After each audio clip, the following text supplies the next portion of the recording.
Hi, my name is Martin Kenny.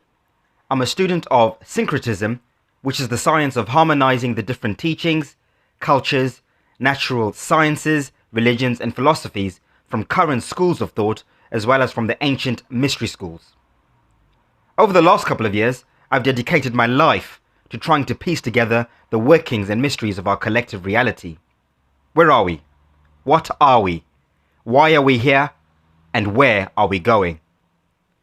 The fundamental idea behind syncretism is that the answers to these questions do not belong to any one culture, race, religion, or book, but in fact encoded across the full spectrum of our collective reality within this realm.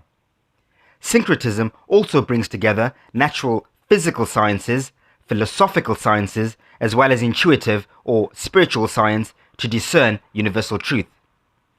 Over the last few years, I've been working on a model of what our universe could be from a geocentric perspective. I've used the cosmic egg model, which most ancient cultures subscribe to, and even modern heliocentric science alludes to. In this video presentation, I'm going to cover all of the above subject matter and more in great detail. But before I begin, I want to open with a stern warning to anyone about to watch this presentation. The information I'm going to share with you is very much outside the box of any boxes.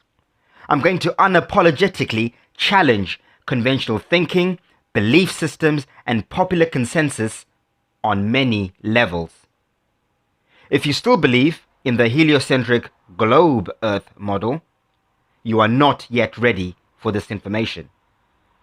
If you still subscribe to any dogmatic, cultural, or religious belief systems, you are not yet ready for this information. If you're not an independent, free-thinking, free-spirit, open-minded individual, then this is not for you. If you're afraid to explore and ask big questions outside your box or comfort zone, then this is definitely not for you. Having said that, I don't expect to be 100% correct about everything I share, and I don't expect you to blindly believe what I share. I'm not here to preach or sell anything. I simply hope that you listen to my presentation, information, and research with an open mind and critical eye. Take what resonates and ignore what doesn't. My geocentric cosmic egg model is based on the idea that our entire universe is inside an electromagnetic torus field, hence the term cosmic egg universe. My research suggests that our geocentric Earth sits inside, diametrically across the middle of this electromagnetic universe. I also suggest that our geocentric Earth is much larger and expansive than conventionally believed, with other extraterrestrial lands, dimensions, civilizations, solar and ecosystems yet to be rediscovered within and across the plane of our Earth. It is also my understanding that there is absolute divine order and structure to all creation and existence in our universe and beyond. There is no doubt in my mind that there are universal cosmic, conscious, and solar cycles and seasons dictated by various celestial and solar energies, namely electromagnetism, sound resonance, and energy frequency. Now, I'm going to open this presentation with a very powerful quote made in 1901 by a famous French philosopher named Henri Bergson. Open quote. "Fortunately, some are born with spiritual immune systems that sooner or later give rejection to the illusory worldview grafted upon them from birth through social conditioning. They begin sensing that something is amiss and start looking for answers. Inner knowledge and anomalous outer experiences show them a side of reality others are oblivious to, and so begins their journey of awakening. Each step of the journey is made by following the heart instead of following the crowd, and by choosing knowledge over the veils of ignorance." Close quote. Now, Although this was written 117 years ago, I think it's safe to say this is still very relevant today, perhaps even more so. I think it's also safe to say those of us doubting the reality we have been programmed to accept since birth are living proof of what Bergson was describing all those years ago. We are here in the 21st century asking big and difficult questions that most people are not even aware of or too afraid to ask. Our spiritual immune systems have awoken to the illusory world view that was grafted upon us from birth. Now, just like Mr. Bergson described, for 32 years of my life, I conformed to all the social norms expected of me. My national, social, and cultural identity, political views, education, religion, and all other general belief systems were who I thought I was. Most of the time, I conformed to these social norms against my intuition or better judgment, usually out of fear. Fear of failure, fear of being judged, fear of being ostracized, fear of not fitting in or being normal, fear of God. But despite all of the above, there was always something that didn't quite sit well with me. A deep sense of something is not right. However, at the time, without definitive proof, I felt I had no choice but to conform and follow the crowd. I did what was expected of me. I didn't lose the plot. I followed the script. I just went with the program. I didn't question whose plot or whose script or whose program I was following. I just followed. Fortunately for me, one day, without warning, I found my smoking gun. Flat Earth. Now, I won't go into the details of my Flat Earth discovery and journey, as I'm sure you have already gone through a similar journey yourselves. Needless to say, this globe-shattering Flat Earth discovery shifted the paradigm of my reality. That curious, questioning child within me resurfaced, and so my quest for truth and answers began. Now, when I embarked on this quest, a few facts became apparent to me. The first one being, everything is up for questioning. Everything I thought I knew was to be re-examined, especially my cultural, religious, and educational beliefs. Needless to say, making sense of reality seemed a dauntingly impossible task, considering everything I thought I knew did not make sense anymore. Especially since we live in a world where we are constantly told what and how to think. So, where would I begin? How was I going to find the truth about anything? I quickly realized that truth has no friends or enemies. Truth has no obligation to make me feel comfortable, happy, or sad. Truth just is. I also realized that truth is quite often confused with belief. So, what's the difference? Well, belief for me is determined by one accepting something based on someone else's opinion or experience, second-hand information. And truth, however, is determined by one accepting something based on their own first-hand observations and experiences using their own faculties and senses. After all, what hope do we have if we can't trust ourselves, our faculties, common sense, logic, intuition, our own personal everyday experience of reality? Of course, mainstream science and popular consensus will often tell us to ignore our everyday observable experience of reality. They will dictate that our common senses do not always make sense and so should not always be trusted and sometimes even ignored. They would tell us that the logical thing to do is to accept and believe without question everything we are taught and shown by way of television, books, cultural, religious, and educational dogma, because it is what popular opinion and popular science dictates. Now, I'm not saying everything we are told and shown in religion and education is always a lie. Of course not.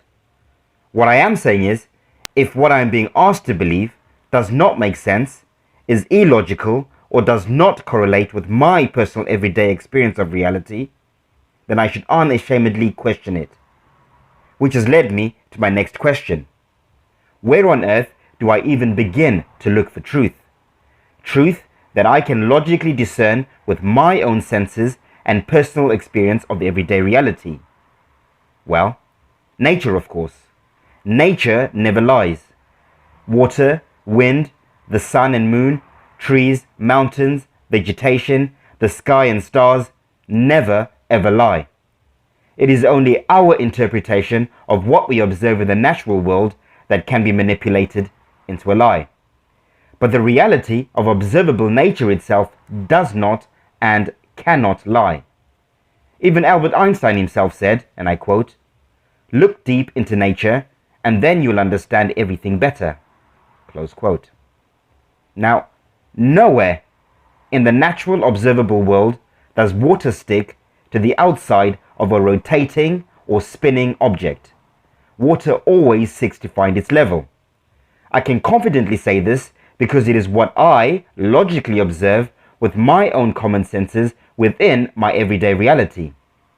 On this one basis alone, it is impossible, I repeat, it is impossible for the earth to be a violently spinning ball. Far more likely is the fact that we live on a level surface of some sort, a flat earth. Now, I'm not going to go into all the arguments of trying to defend the geocentric earth, as there are already many independent researchers, presenters, and intelligent minds doing so far better than I probably could. And in any case, I'd assume many of you have already crossed that bridge. Many of you, like me, are probably asking the next big questions beyond that. Questions like, well, if our Earth isn't a violently spinning ball hurtling through a vacuum of endless space, and outer space is likely not to be what we've been taught it is, then what is it? What shape could our Earth and universe be? How big are they? How does it all work? How did all this come about? How much of what we've been officially taught and told is truth, and how much is not true? These questions are daunting and challenging to say the least, especially considering those of us asking them are a minority with very little resources, information, or support to at least allow us to fairly investigate and argue our case. It is why I am here presenting my ideas, theories, model, and research.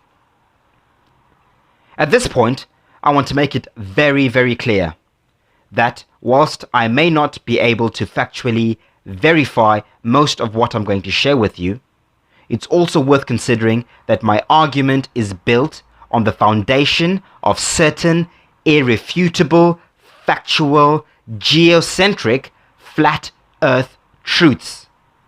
Truths associated with observable and testable geocentric science, nature, common sense, logic, and my personal everyday experience of reality. You will also notice that as I go along, a lot of my research is very broad across a varied spectrum of information. This process and method of threading and connecting the dots, like I said, is known as the science of syncretism. Once again, I will reiterate that I am not here to preach or sell anything. I simply want to present an alternative model, theory, and perspective of what our world and universe might be from a geocentric perspective, in a logical and sensible way. Take what resonates, ignore what doesn't. At this point, I'm sure many of you will be asking, why associate the construct of our universe with an egg? Why cosmic egg? Now, to answer this question, I'd briefly like to explore the nature and anatomy of an egg. Yes, a normal, everyday, natural egg. Like I said earlier, nature is one of my biggest points of reference for my model and theory. I propose that perhaps, just perhaps, to fully understand the concept of cosmic creation and life within the universe, we must first explore the concept of creation and life within our natural, everyday world. Now, of course, we all know the egg is the female reproductive element responsible for creating, incubating, and giving life in our everyday natural world. Eggs generally create life. Even in humans, women produce eggs roughly every 28 days in what's known as a menstrual cycle. This egg creation process generally happens in 4 stages: the menstrual, the follicular, the ovulation, and the luteal stages. Even more interesting is the fact that the female human egg is the largest bodily cell and is made up of a nucleus at the center, surrounded by 5 concentric layers, with 4 on the inside and the 5th being the shell membrane holding everything together. These layers are added successively as the egg passes down the oviduct. Life in all eggs begins from the nucleus, the center, the heart of the egg. The egg contains within itself all the essentials for the development of life, leaving the sperm of a male, an external energy life force, the role of activating this already perfectly prepared system. Now, is it conceivable that the observable natural egg reproductive system in humans could be a mirror reflection of the cosmic egg system of our universe? Could the egg of a human contain within it the secrets of the universe? A microcosm of the macrocosm, if you like. Just as the human egg has a nucleus in its center where life begins, perhaps so too does our universe have a nucleus at its center where life began. And just as the human egg is made up of 4 inner layers and a greater outer layer, the shell, perhaps so too does our universe also have 4 concentric inner layers and a greater outer shell. Again, could the 4 phases of a woman's menstrual cycle be a mirrored reflection of our 4 times of the day, or the 4 phases of our moon, or the 4 seasons of our year? Perhaps, just like how the female human egg needs an external energy life force, sperm, in order to create life, so too does our cosmic egg universe also need an external energy life force, consciousness, spirits, or souls. Of course, many will say this is just conjecture and speculation, and that's fine. However, I must digress to my earlier statement about nature. Nature does not lie. Surely, all the secrets of our universe are encoded everywhere around us in the natural world. I am a firm believer that if we want to know or understand the construct of our entire universe, all we need to do is observe the microcosmic world around us. Water, plants, cells, bacteria, microbes, eggs, etc., etc. I think many of you will agree with me when I say modern humans, for all our so-called technological advancements, have collectively lost something. We have lost the ability to use our natural senses to discern truth, or at least make better informed decisions. No wonder our world is in such a lost and confused state. Our past ancestors certainly had a better understanding for the importance of having a syncretic, symbiotic relationship with reality and the natural world around us and beyond. They seem to have a better moral and intuitive sense of being, what we might call spirituality today. The more I syncretically study and look into ancient scriptures and mythologies, the more I begin to feel connected with the natural universe. In fact, when I really started to research this cosmic egg topic mythologically, I soon began to see a pattern emerging. I noticed that almost all the cultures I was researching described our universe and its creation in great detail. But not only that, almost all of them had a very similar story. From various African tribes to the Americas, Europe, and Asia, they all describe a creator of some kind. They also all describe our universe as being birthed from some kind of cosmic egg, what I call the electromagnetic torus field. And inside this cosmic egg, or electromagnetic torus field, our Earth sits flat and motionless on the great waters of some kind, and the heavens rotating above us. There is also a recurring theme of the Earth being vast and having many other worlds. Not forgetting, of course, the concept of a central pillar in the middle of our Earth, sometimes depicted as a tree of life or sacred mountain in a paradise land or realm, usually associated with being the cradle of humanity and life as we know it. So, with that in mind, in the next part of my presentation, we are going to explore a few creation stories from past and present cultures around the world. Before we begin, perhaps we should first ask the question, what is mythology? As far as I'm concerned, the two best descriptions I could find of what mythology is are as follows, and I quote, "Myths are a symbolic tales of the past that combine cosmogony and cosmology, which is the origin and nature of the universe. Myths may be connected to rituals and may serve to direct social action and values." The words mythology or myth come from the old Greek word mythos, which means story or word. A mythic story expresses the relationship of man to the cosmos. It is a combination of superstitious and religious truth, of primitive fears, and universal understanding. Mythic stories must be explored from divergent perspectives, from cultural, historical, psychological, creative, and modern perspective, what we might call syncretism today. And so, that is exactly how I'm going to approach this topic. Let's start with the Vedic Indian scriptures. I've started with the Vedic scriptures because they are some of the oldest scriptures in this domain of earth. In fact, most of these scriptures still remain in the original ancient language of Sanskrit.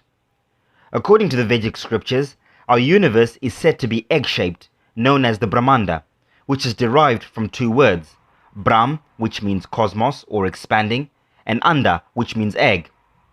It is also sometimes referred to as Hiranyagarbha, which literally means golden fetus or golden womb.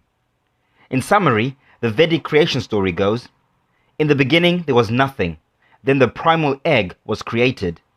This cosmic egg is said to have floated around in emptiness for a while before it broke open into two halves. The one half was silver and became the earth, known as Prithvi, and the other half was golden and became the heavens, known as Dayas. The area between the two shells became the mid-region, space, known as the Bhuva. The scriptures go on to describe how the earth is in the middle or center of this cosmic egg and is known as the Bhumandala or earthly plane. This Bhumandala earthly plane is said to have various concentric rings of lands, oceans and mountains expanding across a vast expanse. And this vast earthly Bhumandala plane is said to be billions of miles across. At the center of the earthly plane is a central realm where the sacred Mount Meru is located, surrounded by four islands, Jambudvipa, Uttarakuru, Ketumala, and Bhadrasava. The sun is also symbolized in Vedic literature as a great golden egg that floats in the skies above the earth. Obviously, there are hundreds and hundreds of pages that go on to describe the creation story in much more detail if you're interested. Another popular creation story is the one told in another ancient scripture, the Hebrew and Judaic Bible.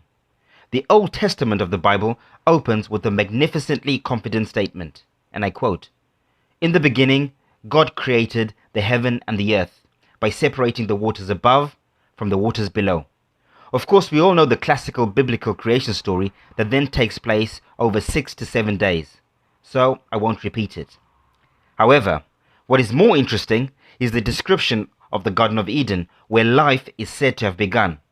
Just like in Vedic scriptures, the Bible describes the Garden of Eden as having a tree in the center, the tree of knowledge of good and evil.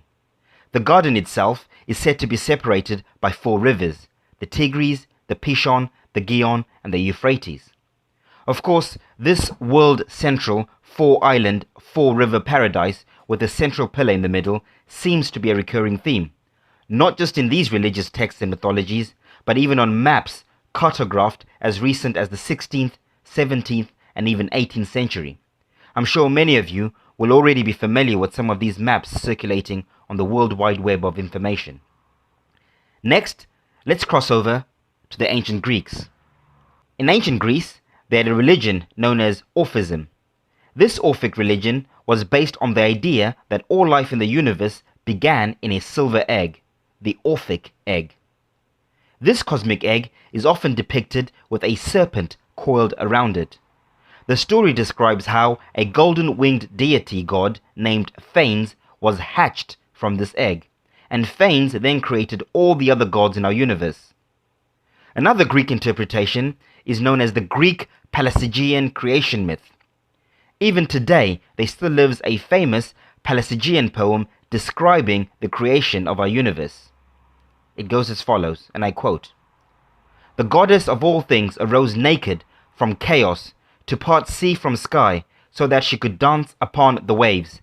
Catching the north wind on her back and rubbing it between her hands, she warms the pneuma and spontaneously generates the serpent Orpheon, who mates with her.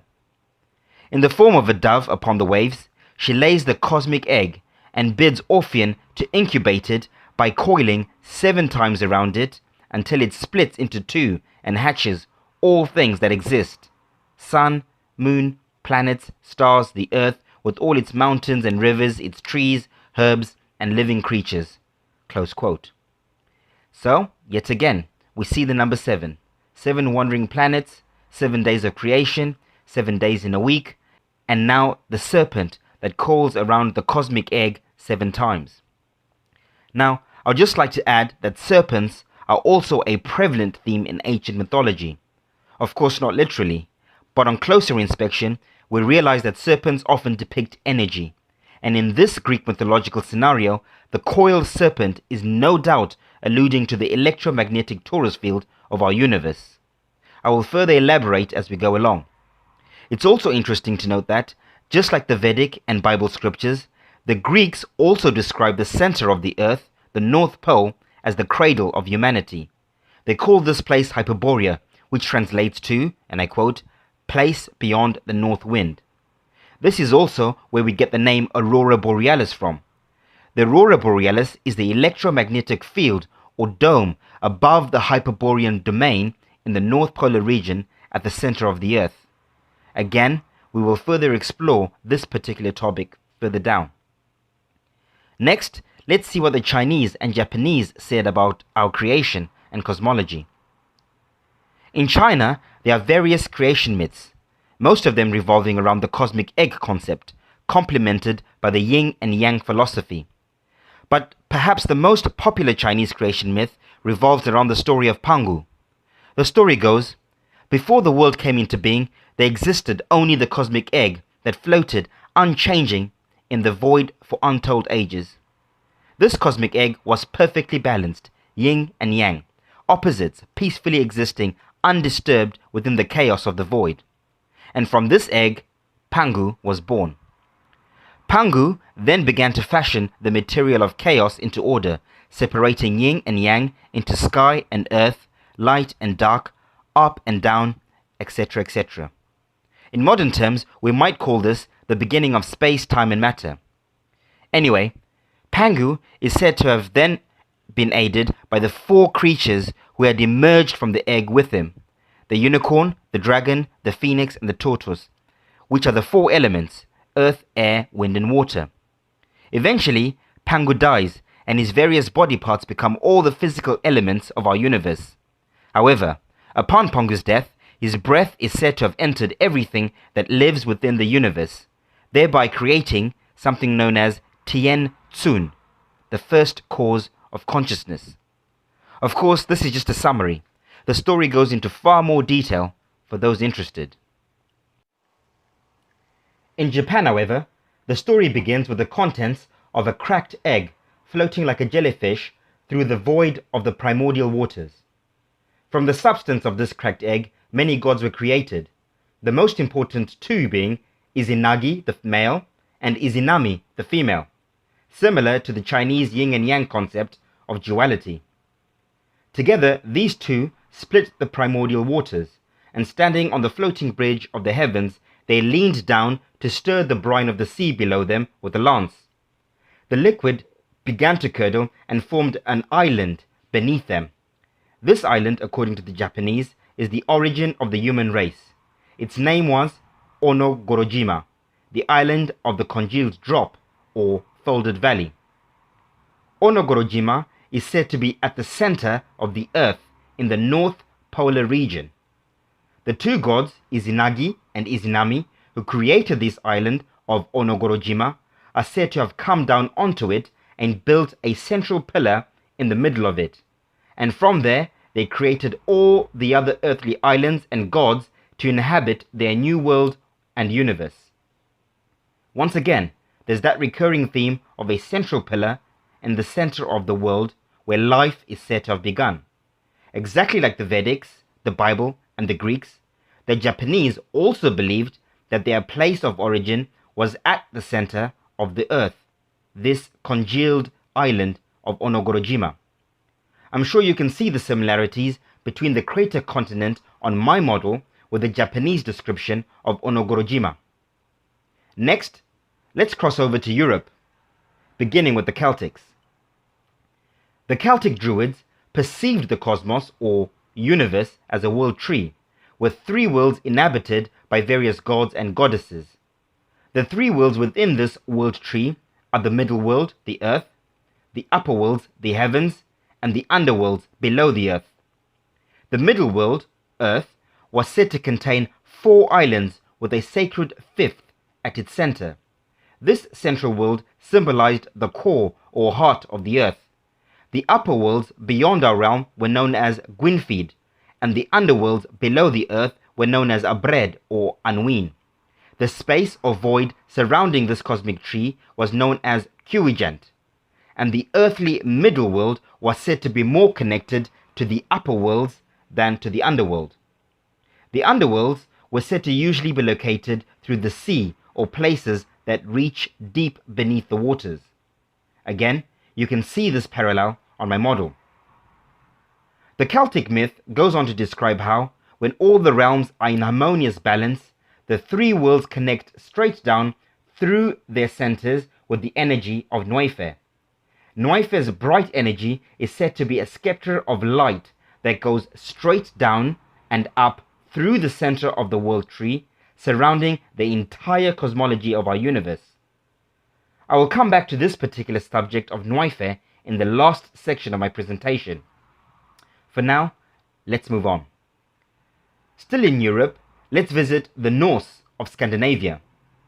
In Norse mythology, Odin, or God, is said to have willed himself into being out from the womb or egg of the Ginnungagap. The Ginnungagap was the void that existed before him. The Norse also describe our universe as being part of a tree, yet again. Much like the Celtics, this tree is also divided into three: Asgard being the heavens, Midgard being the earth, and Helheim being the underworlds. Again, like the Celtics, the Norse believed there is a bridge of light that runs through the center of our universal tree, top to bottom, connecting all three worlds. This central pillar was known as the Bifrost Bridge. Another interesting observation of Norse mythology is the story of Ostara, also known as Oistra or Estre, who was the goddess of springtime, fertility, creation, rebirth, and life.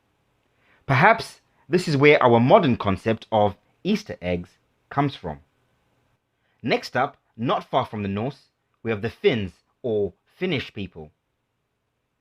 Their story begins with a god named Vianamonen, god of the primordial emptiness. Vianamonen is said to have created the universe from the egg of an eagle. In a nutshell, Vianamonen breaks this egg into many pieces and with them creates the universe.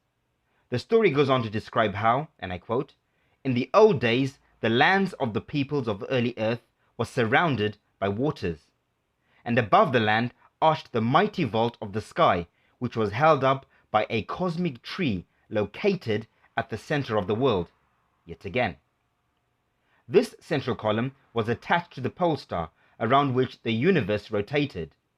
The pole star was also regarded as a kind of heavenly hinge known as the North Pin. Directly below this North Pin was said to be the lands of the living, surrounded by a stream, Tuwana Lanverta, the stream of Tuenela. This stream was regarded as the border between the living on the inside and the dead of the outside. The dead on the outside, wishing to join the living on the inside, had to cross this stream in the far north into the village of Pohjola, where the intersection of the sky and the earth was located.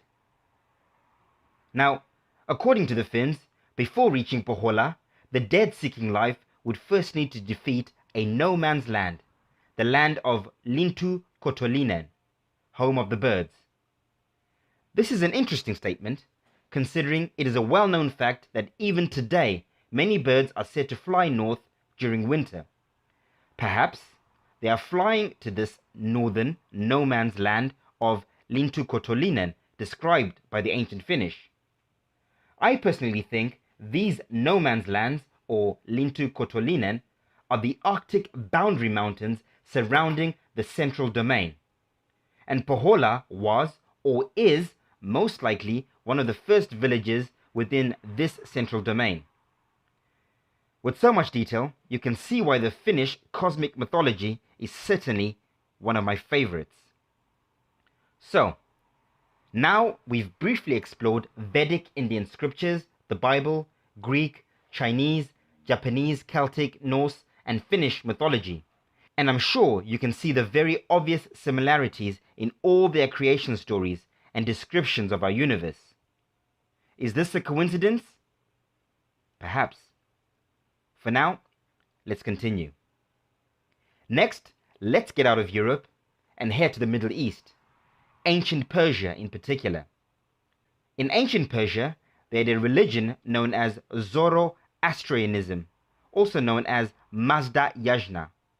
This is said to be one of the oldest religions in the known world, originating in the Iranian-Persian region about 3,000 years ago, and is still practiced in that region today. Zoroastrianism is also said to have been the dominant religion in parts of India, Persia, and most of the Middle Eastern regions prior to the birth of Judaism, Christianity, and Islam, so a very old religion.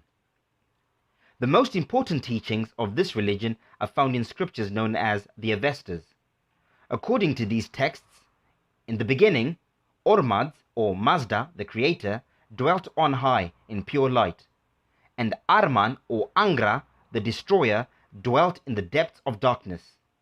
This is similar, again, to the yin and yang principle of China, or the dualistic principles of God and devil found in most modern monotheistic religions.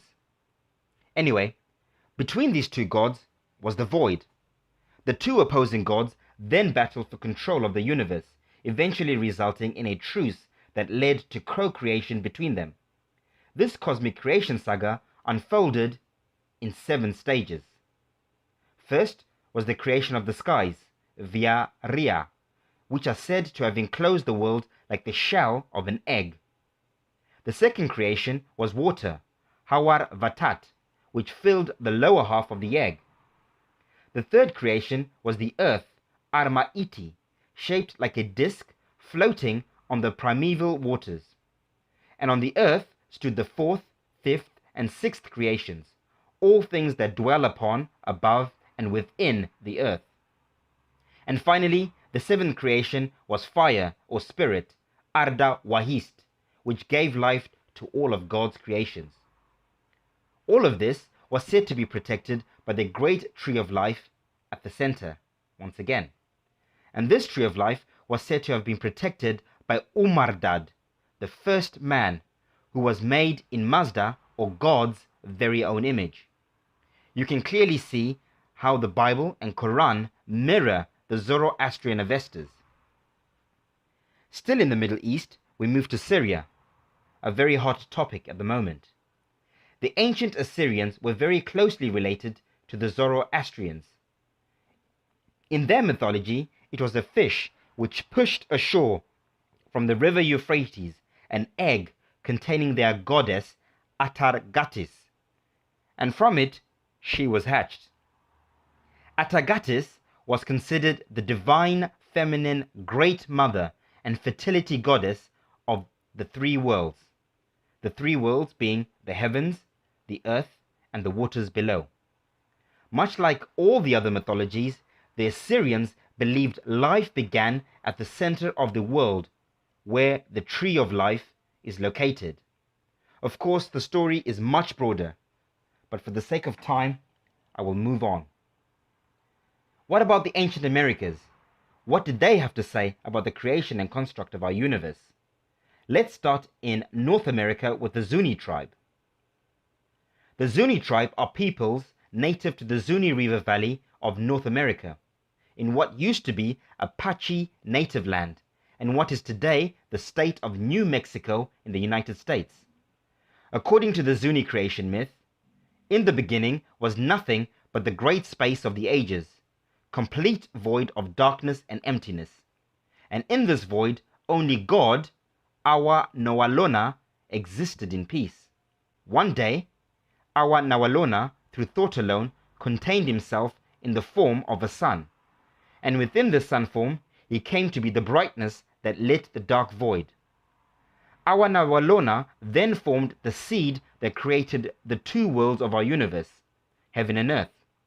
The earth was Awi Telen Tsita, or, and I quote, the four-wombed Mother Earth. And the heavens became Apoyan Tachu, and I quote, the all-covering Father Sky. Now, the four wombs of Mother Earth, I think, are referencing the four districts or toroidal realms of our vast Earth, like I've shown on my model. Anyway, together, heaven and earth, with the help of the life-giving waters, created terrestrial life on the earth. According to the Zuni, people began a long time ago in the fourth world near the center of the earth. They believed that this fourth world of our earth is hidden underground. So once again, you can see how the Zuni might interpret a valley or crater continent as being underground. According to the Zuni, all terrestrial life began in this fourth world at the center or middle area of our earth. And over time, everything began moving outwards to the outer worlds or wombs of Mother Earth. This migration from the center outwards is said to have happened with the help from the deity gods and priests of that time. These priests learned the ability to create prayer sticks from magical wood that grew in this fourth world. They used these prayer sticks to climb out from the fourth world up into the third, second, and first. This will all make more sense in the latter part of my presentation when I explain how epochs work. Let's move on for now. To this day, the Zuni described the great Mother Earth as having four wombs or worlds, with an additional fifth sacred womb, the daylight world, in the center. They also still call their original homeland Holana Idiwana, or middle place. Of course, there are other Native American tribes with similar narratives, like the Coahuila of California and the Omaha of Nebraska, for instance. But my personal favorite Native American description of our universe is from a tribe further down in South America, the Kogi Native Indian tribe. The Kogi, or Kugui, or Kagaba, meaning jaguar in the Kogi language, are an indigenous ethnic group that still lives in the Sierra Nevada de Santa Marta region of Colombia. Their civilization has survived and thrived since before the pre-Columbian era. The central figure in their logo religion is a universal mother goddess. This supreme mother goddess is also known as Aluna, creator of all that is. According to the Kogi, in the beginning there was only blackness, only the sea. There was no sun, no moon, no people, no animals, no plants, only the sea. The sea was the mother. She was everything and nothing. She was infinite potential. The Kogi also believe that Aluna, the Great Mother, is the mind of the universe and all consciousness. She is the past, the present, and the future. Her intelligence is said to be concentrated through thought and memory, which forms a bridge between the human spirit and the universe. Aluna, the mother goddess's first creation, is said to have been the egg of life. And this cosmic egg was conceived as a divine uterus, also known as the womb of the universal Great Mother.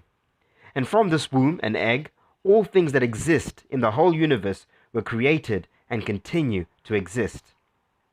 Now, according to the Kogi, our egg-shaped universe has 9 layered realms within it, and mankind occupies the middle realm of the 9, leaving 4 realms above and 4 below. The 4 upper layers are called the Nui Lalang, or the 4 worlds of the suns. The Kogi believe that everything in the universe is connected, a never-ending reflection of itself. We might call this a microcosm of the macrocosm in modern scientific terms. This concept is demonstrated with how they build their ceremonial houses. They build their sacred houses in the center of their villages. Each house is circular and has 4 circular stepped wooden shelves on the inside, finished with a domed conical roof to reflect the shape of our universal cosmic egg. Inside this circular concentric stepped building, in the very middle, center, is said to be the most important and holy place. This is where the ceremonial priests address the gods from. To this day, the Kogi believe that the center of our world is a sacred place of perfect balance known as Anun. This is where life began, and the gods still reside to this day, according to the Kogi. And like many other indigenous tribes, the Kogi people also honor a holy mountain which they call Gono Duwandua, also known as Pico Cristobal Colon.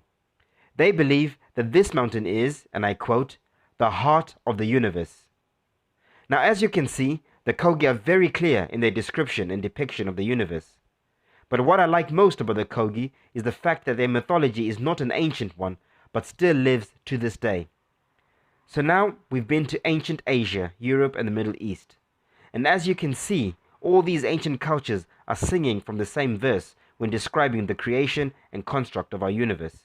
At this point, I'd be very surprised if anyone still reading, listening, or watching this still thinks all of this is a random coincidence. Remember, there is no smoke without fire. Now, of course, having been incarnated in Africa in this time round, naturally I was keen to learn what, if any, African tribes, past and present, had to say about the creation and construct of our universe. I will start with the famous ancient Kemetic Egyptians, of course. The ancient Egyptians had a few different versions of a similar creation story, mainly divided by 3 religions: the Hermopolitan, the Heliopolitan, and the Mephite theologies. Despite a few differences, all 3 told a very similar creation story, often centered around the 8 Ogdoad gods. The Ogdoad were the celestial rulers of the cosmos, said to have been born out of a cosmic egg. And the cosmic egg itself was said to have been laid by a celestial goose called Gengenwer, sometimes referred to as an Ibis bird or god known as Thoth. Now, not only was Thoth responsible for creating the cosmic egg, but he was also responsible for creating sound, hieroglyphs, language, writing, and all that is associated with wisdom. Another version of the ancient Egyptian creation story is one centered around the deity Atum. This version describes how our universe evolved from the body of the god Atum, who existed in a primordial sea of nothingness. Through thought, or Thoth, Atum united his own feminine energy and manifested Shu, god of the air, and Tefnut, goddess of water. Shu and Tefnut then united to create earth and sky, known as Geb and Nut. Geb and Nut then united, creating the 8 Ogdoad gods. These gods in turn created or gave birth to everything else in our universe. Another one of my favorites is a modern tribe of people in Africa, closely related to the ancient Egyptians, the Dogons. The Dogon people are an indigenous tribe who occupy a region in Mali, south of the Sahara Desert, in a place called Homburi Mountains, near Timbuktu, deep in West Africa. Today, there are about 100,000 members in this tribe. They have isolated themselves topographically and culturally from the outside world for countless centuries.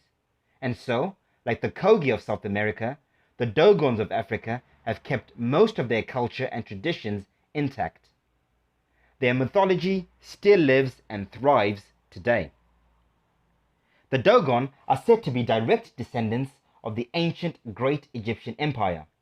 In fact, Dogon cosmology is said to be the exact cosmology of the ancient Egyptian Kemetic Anu priesthood. According to the Dogon, the universe started with Amma, the creator. Amma is the Dogon name for Amen, or Amun-Ra in Egyptian mythos. She is described as the intelligent consciousness behind all of creation and the awareness within all beings. Amma is often described as she who rests upon nothing. To the Dogon, the universe is considered Amma's egg. The story goes on to describe how, in the beginning, Amma was alone, and one day she divided herself into 4 parts: earth, air, fire, and water. She then created Ogo, her first creation, who was in the form of an amphibious serpent, also known as Apep in ancient Kemetic Egypt. Serpent, of course, symbolizing energy, as we discussed earlier. Ogo then helped Amma create the universe. However, Ogo soon revolted against Amma, and the ensuing struggle between the two is what created the dualistic nature of our existence. Again, we see that yin and yang concept. Amma then placed 7 words into the universal seed of life known as the Po. The number 7, once again. The Po began to vibrate strongly from within. The spiraling vibrations caused 4 clavicles to grow forth from within the center, and from this center all that exists in our universe sprouted from. To this day, the Dogon still believe that their place of origin is the Sirius star system directly below the North Pole. So even though the Dogon don't mention a tree at the center, they do describe life as having sprouted from a seed at the center. And seeds, of course, create trees. So again, we are seeing that tree, North Pole, and center Earth connection. Not forgetting, of course, that sacred number 7. 7 days of creation in the Bible, 7 stages of creation in the Avestas, 7 serpent coils in the Greek Orphic egg, 7 days of the week, 7 wandering stars, and now the 7 words that created life in Dogon cosmology. I think at this point we are past asking if all of this is coincidence. So let's move on. Still in Africa, I'll finish this segment with various tribes of West Africa who share a similar creation story, particularly the Fon people of Benin, the Akan of Ghana, the Iwe people of Togo, and the Igbo and Yoruba of Nigeria. These tribes have a similar creation story with slight variations. Their creation story explains how, Before the beginning of everything, there was only Asher, the creative force itself. Asher, alone and peaceful, one day began to think. And when thinking began, Asher created the first god, Olodumare. Using only thought, Olodumare then created his first creation, Olorun, the heavens, and soon after followed by Olofi, the earth. Olorun and Olofi are said to have lived in the Adobe, or universe, at the center of everything. Together, Olorun and Olofi, heaven and earth, combined their thoughts to create the goddess Nana, the grandmother of all living divinities. Nana herself begins to think. Her first thought gives birth to Mawa, the giant cosmic egg that sat in the stillness of the Adobe, or universe. A second thought created Lisa, consciousness or spirit, the seed of life which fertilizes the egg from within the center. Now these three gods, Nana, Mawa, and Lisa, are referred to as the first great divinities of our universe. Together, these three first created Oshumare, the rainbow serpent, who is responsible for binding and keeping Mawa, the cosmic egg, together by coiling himself around it. Now, it's also interesting that the Fawn people of Benin believe that this serpent, Oshumare, coils around the world and binds it so it does not fall apart, with 3,500 coils above and 3,500 coils below. Very specific, which is interesting to say the least. I've not yet figured out the exact significance of these figures, but it's interesting to note that 3,500 by 2 is 7,000. That 7 yet again. Anyway, I'll let you decide for yourself what to make of all of this. And finally, even in modern science and cosmology, this cosmic egg concept is also featured. In 1927, a Swiss astrologer and physicist by the name of Georges Lemaitre proposed that the cosmos originated from what he called the primeval atom, or cosmic egg. Lemaitre described the universe as exploding from a cosmic egg, which was like a giant atom with all the mass of the universe. His idea was that all the galaxies and stars in our universe formed and expanded outwards from that initial state at the center of the cosmic egg. Lemaitre hypothesized that the universe started from a fluctuation of his first quantum of energy, his or him being God, according to Lemaitre. He then went on to say that God's cosmic egg, through quantum energy, created and defined modern space, time, and matter. Now, as you can see, going as far back into human history and even in fairly modern science across various cultures and timelines, the cosmic egg narrative seems to have a significant and profound association with the beginning of life and construct of our universe. We continually see this recurring narrative of a cosmic egg being associated with primal conditions, or a void, emptiness, or stillness, then creation by some divine being or energy, with a serpent or bird god involved in some way. We also see seeds or trees of life at the center of everything, and of course all of this being created or existing within some sort of primordial cosmic egg. And within that primordial egg, a flat earth below and a sky above, usually with the earth sitting on the waters. Many of these stories have a recurring theme of 4 or 5 different worlds on our earth, and a central pillar in the middle of this earth, usually in the form of a sacred tree or mountain surrounded by 4 islands, or a hidden world somewhere in the North Polar region. Not forgetting, of course, this constant mention of 7. But most significantly, all of these cultures, without any doubt, say they originated somewhere in the north or center of the earth. I'm sorry, but there is no smoke without fire. Now, With this much overwhelming evidence, I found it extremely strange when a so-called celebrated scholar, Professor Brian Cox, recently made this bizarre claim. There is absolutely no basis at all for thinking the world is flat. Nobody in human history, as far as I know, has thought the world was flat.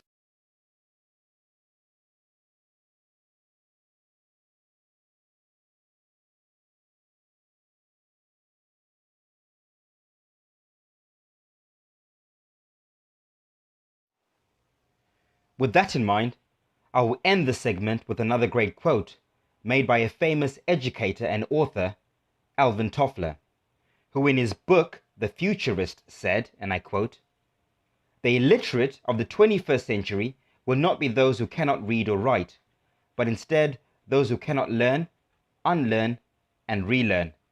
Close quote. I'm afraid I have to agree with Mr. Toffler. Perhaps for humanity to evolve to the next stage of human consciousness, intelligence, and growth, we must be prepared to continually learn, unlearn, and relearn. Now, if any of this information is new to you, please go off and research. I don't expect you to blindly take my word for it. Research for yourself to verify or disprove what I'm sharing with you. Question what I'm sharing with you. Then, make up your own minds. Now, in the next part of my presentation, I won't go into the full details of my model and theory, just a brief overview. For a more in-depth presentation, I'd recommend visiting my YouTube channel, Flat Earth Universe. Of course, my model is based on the idea that our entire universe is contained within something, what many ancient cultures called the cosmic egg, as we've already covered. In modern terms, this cosmic egg is what we'd call an electromagnetic torus field. Even modern science alludes to this idea, what NASA calls cosmic background microwave radiation, or Van Allen belts. I then hypothesize that our Earth is geocentric, flat and motionless, and of course extremely vast and extensive. This vast earthly plane is located at the heart of our universe, running diametrically across the center. And straight down, top to bottom, through the middle of our universe is what's known as the axis mundi, or cosmic vortex, also known in many cultures as the Meru Danda, or Mount Meru in Vedic scriptures, the Bifrost Bridge in Norse mythology, or the Tree of Life in the Quran, Bible, Celtic, African, Persian, and many other world scriptures and mythologies.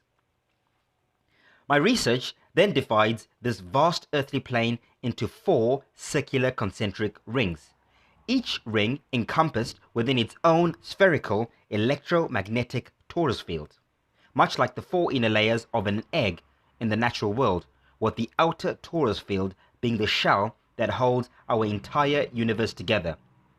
We can actually physically see 2 of these energy fields in our realm. The Aurora Borealis at the inner northern region of our Earth, surrounding the central realm, and the Aurora Australis on the outer perimeters of our realm, around the Antarctic Circle.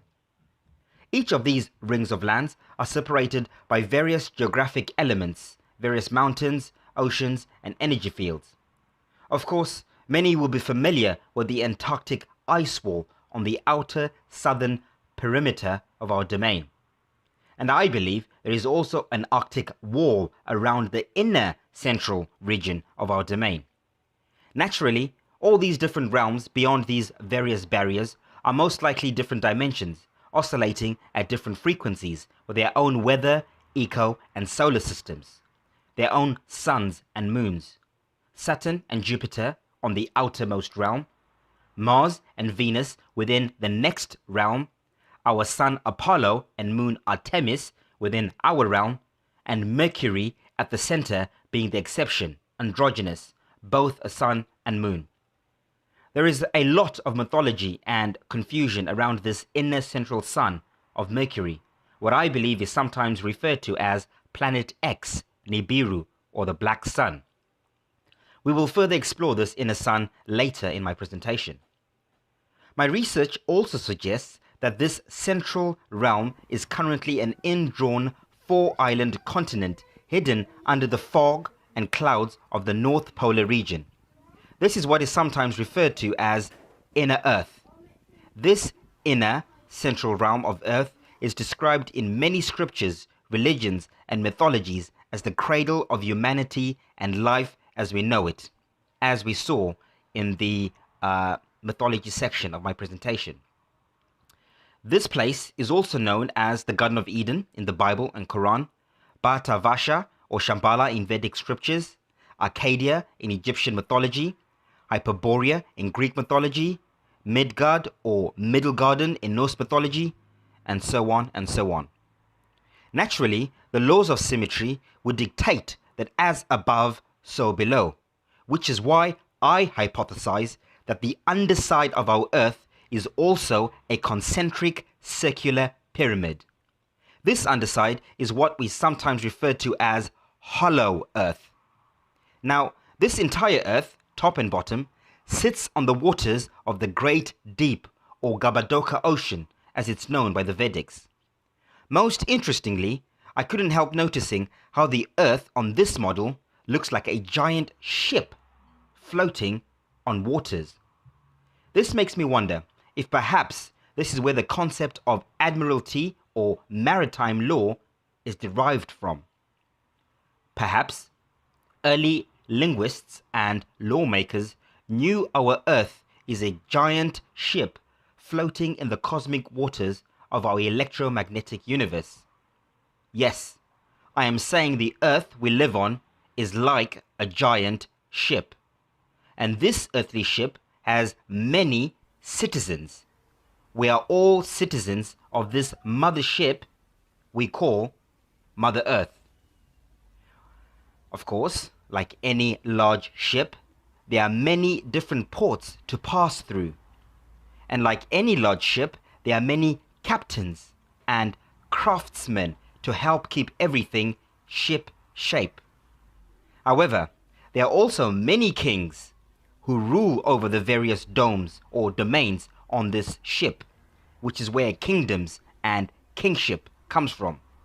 And of course, every large ship needs dockmasters or doctors to deliver and certify any incoming seamen or seamen being berthed onto this mothership.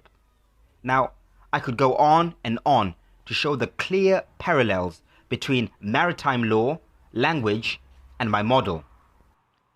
I promise you, you will not find, read, or learn this from any school or book. This is hidden, occulted knowledge I'm sharing with you. Anyway, let's move on. Now, I also couldn't help noticing the incredible number of pyramid structures in this realm of Earth. Almost every single ancient culture from Africa to Asia, the Americas, and even Europe built or depicted pyramids of some kind. Triangular pyramids, square pyramids, and even circular pyramids. Pyramids everywhere. Interestingly, you'll also notice that on my model, the Earth is also a circular pyramid. I strongly believe that the ancient cultures that built these ancient pyramid structures understood and knew the true construct of our Earth and universe. It's also interesting to note how our circular concentric pyramid Earth also looks like a giant tree stump sitting in water, with the underside being the roots of the tree. Is it coincidence that our terra firma Earth is often also described as being connected to a tree or giant rock of some sort?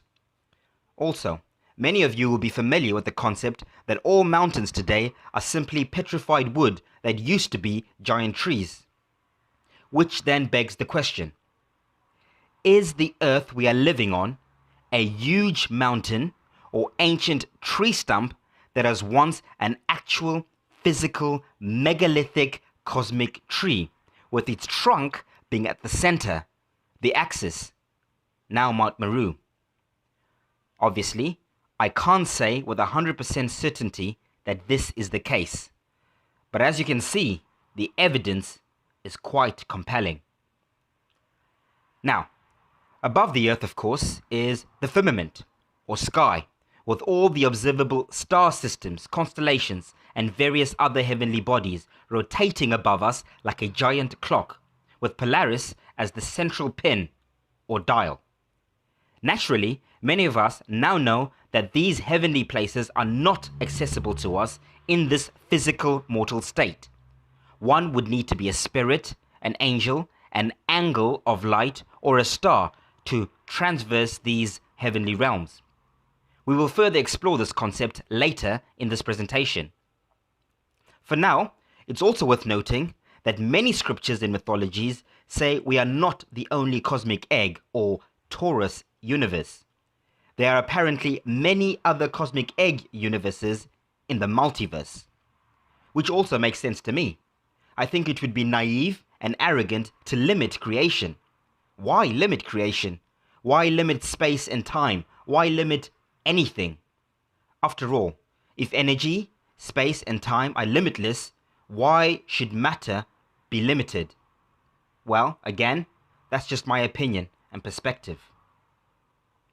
Another question I often get asked is, why a circular Earth? Why spherical torus fields? Why circles and spheres?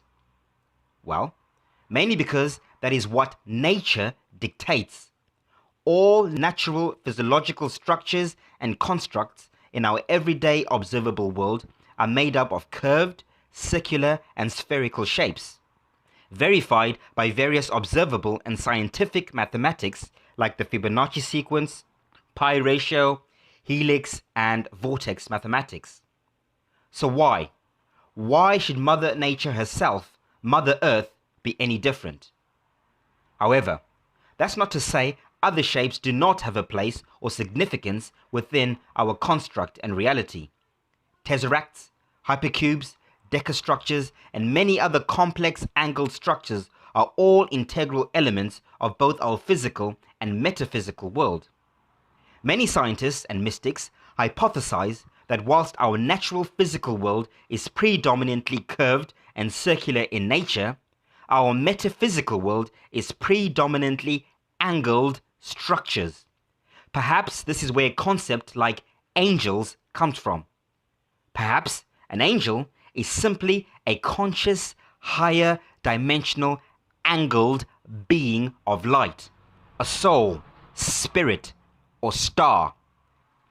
It is mine and many others' belief that one would need to be an angel or conscious angle of light, a Merkaba star, to access these heavenly, higher dimensional spiritual realms. Many ancient cultures called this the Merkaba star structure, or Merkaba.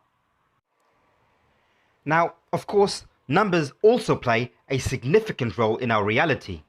Mathematics and numbers are encoded in our physical and metaphysical world. Much like nature, numbers never lie. In fact, numbers and nature have a symbiotic relationship. Numbers are the fiber that connects the mental and physical aspect of our reality. For instance, 0 and 1 are often associated with wholeness or being complete, divine unity. 2 often represents division, duality, or balance of the physical and metaphysical. 3 is associated with the metaphysical or spiritual aspect of our reality, as seen with the Holy Trinity symbology across many cultures and religions. 4 predominantly represents physical form of reality, as I demonstrated in my Fantastic Four presentation. And of course, this continues with all the other numbers, 5, 6, 7, 8, and 9. But again, that's a whole different presentation. At this point, I suppose the elephant in the room is the question: are we alone on our vast earthly plane? Well, as far as I'm concerned, the answer is absolutely not. We are not alone. Once again, why limit creation? Why limit the infinite potential of existence to just us in this realm or domain of Earth? Of course, those of you who are familiar with this model will now know that extraterrestrials on this model means exactly what it sounds like. Extra meaning more of, and terrestrial coming from the root word terrain or land or earth. So yes, I do believe that there are extraterrestrial lands and extraterrestrial beings in other domains of our earth. There is certainly a plethora of evidence strongly suggesting extraterrestrial activity in this realm, past and present, from mythologies, folklore, scriptures, ancient stone carvings, texts, recent testimonies and accounts, and even sightings. And even by many who claim to have visited some of these extraterrestrial worlds in fairly recent times. I'm sure most of you will be familiar with the 18th century Norse explorer Olaf Jansen and the famous Vice Admiral Richard E. Byrd, amongst others. Those of you who are not familiar with these explorers are probably wondering what they had to say about their extraterrestrial discoveries. Well, let's hear it from the horse's mouth. The following is a recording made by Vice Admiral Richard E. Byrd in 1954 on a broadcast called the Longines Chronoscope. Our very distinguished guest for this evening is Admiral Richard E. Byrd. Is there any unexplored land left on this earth that might appeal to adventurous young Americans? Yes, there is. And not up around the North Pole, because it's getting crowded up there now, because they find out it's really usable, not only to live in, but militarily. But strangely enough, there's left in the world today an area as big as the United States that's never been seen by a human being. And that's beyond the pole on the other side of the South Pole from Middle America. An area as big as the United States that's never been seen by a human being. I'm sure there's no need for me to elaborate. The Vice Admiral was very clear about what he discovered and where it's located. So let's move on.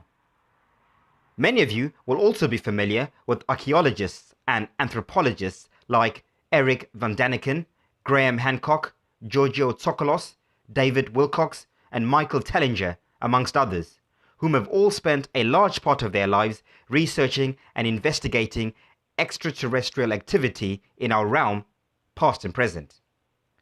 Although most of these researchers currently still subscribe to the heliocentric Earth model, ironically, I think their research and theories make way more sense on this geocentric cosmic egg model.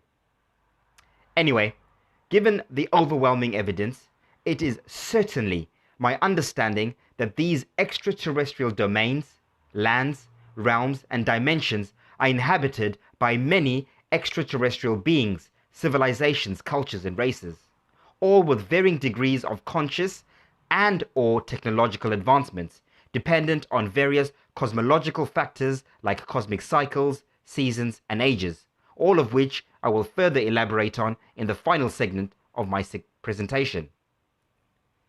At this point, I want to make it very clear that there is a distinct difference between extraterrestrials and aliens.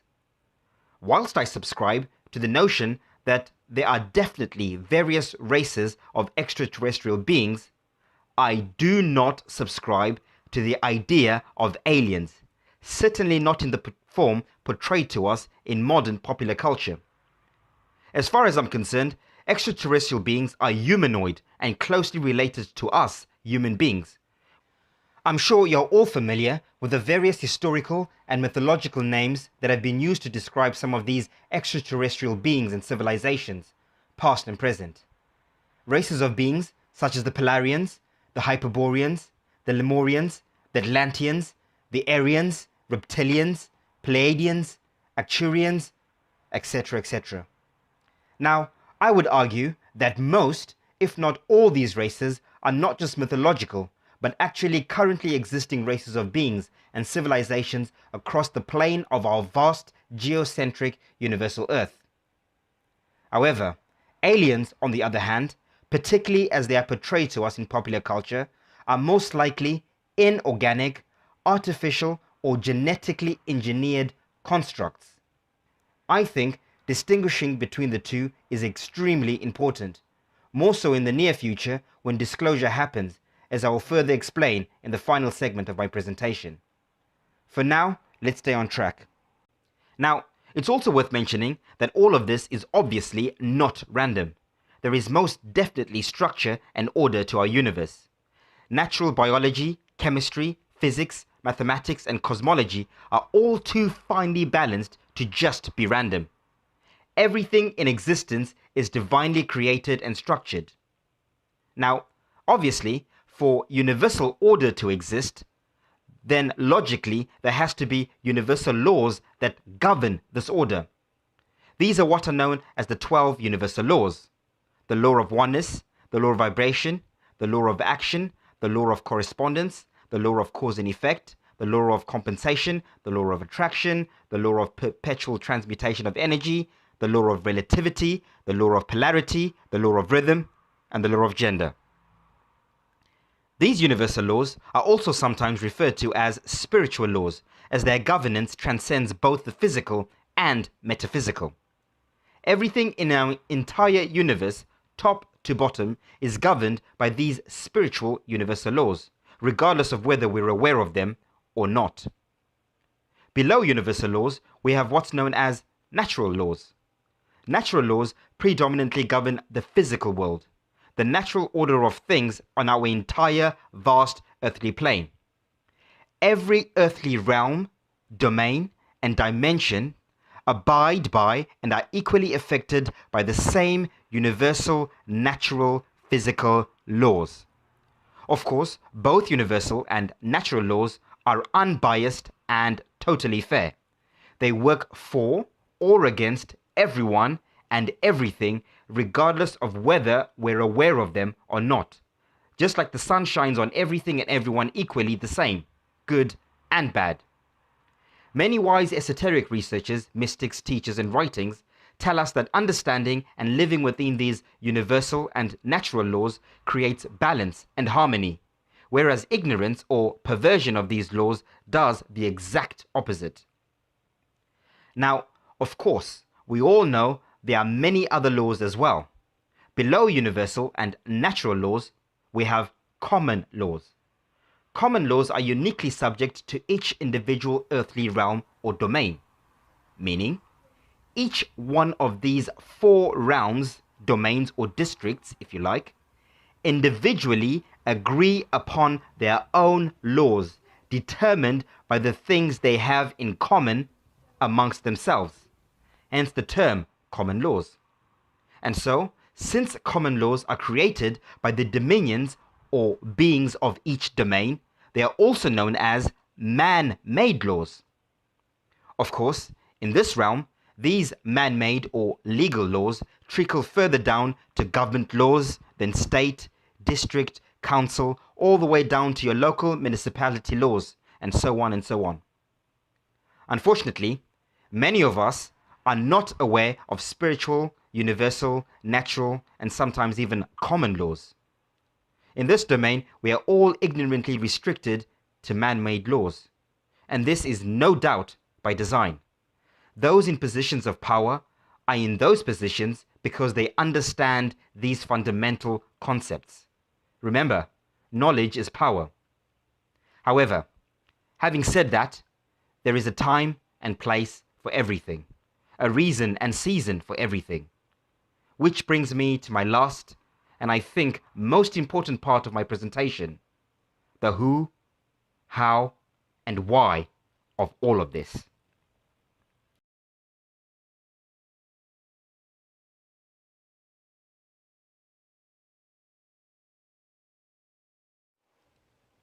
Now, I'd like to open this last section of my presentation with a couple of quotes.